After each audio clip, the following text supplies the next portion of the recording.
हुज़ूर नबी करीम सल्लल्लाहु अलैहि वसल्लम ने इरशाद फरमाया, अय्युम इम्रअतिन मातत व ज़ौजुहा अन्हा रादिन दखलतिल जन्नह।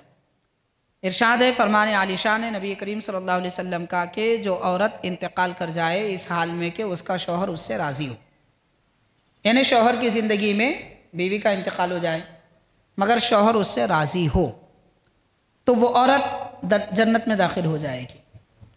यानी जन्नत में दाखिल होने के लिए जैसे नमाज़ पढ़ना ज़रूरी है, रोज़ा रखना ज़रूरी है, ज़कात देना ज़रूरी है, ईमान तमाम नेकियों की जड़ है, मोमिन होना ज़रूरी है, ये भी ज़रूरी है कि बीवी के लिए ज़रूरी है कि शौहर उससे राज़ी हो।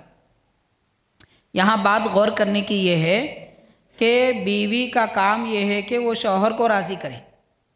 ये नहीं कहा गया कि शौहर इंतकाल कर जाए और बीवी उससे राज़ी हो तो वो जन्नती है। ये फरमाया जा रहा है कि बीवी इंतकाल कर जाए और शौहर उससे राज़ी हो तो वो जन्नती है। चाहे शौहर का इंतकाल हो जाए या फिर बीवी का इंतकाल हो जाए, हर हाल में शौहर की रजामंदी ज़रूरी है।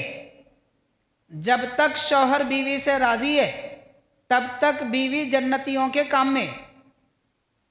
अगर कोई शौहर बीवी से हक़ अदा न करने की वजह से नाराज़ है, अब ऐसा नहीं है कि आजकल के लोग हैं बिला वजह के भी नाराज़ हो जाते हैं, बिला वजह की नाराज़ी यहाँ मुराद नहीं है। हक़ अदा न करने की वजह से शौहर बीवी से नाराज़ हो तो उस सूरत में शौहर का इंतकाल हो जाए और बीवी से शौहर नाराज़ हो, हर दो सूरतों में बीवी जन्नत में नहीं जा सकती जब तक कि शौहर की रजामंदी उससे ना हो। गौर किया जा सकता है शौहर की रजामंदी बीवी के लिए कितना ज़रूरी है। हाज़रीन किराम, यह हदीस पाक है, हम आपको सुनाएंगे, उसके बाद हमारे माहौल में आजकल क्या पाया जा रहा है उस पर भी थोड़ी रोशनी डालेंगे। ये हदीस पाक जो आपने समाअत की है, मुसन्नफ़ इब्ने अबी शैबा हदीस पाक की किताब है, हदीस नंबर 17123, जिल्द 3 सफ़ा 557।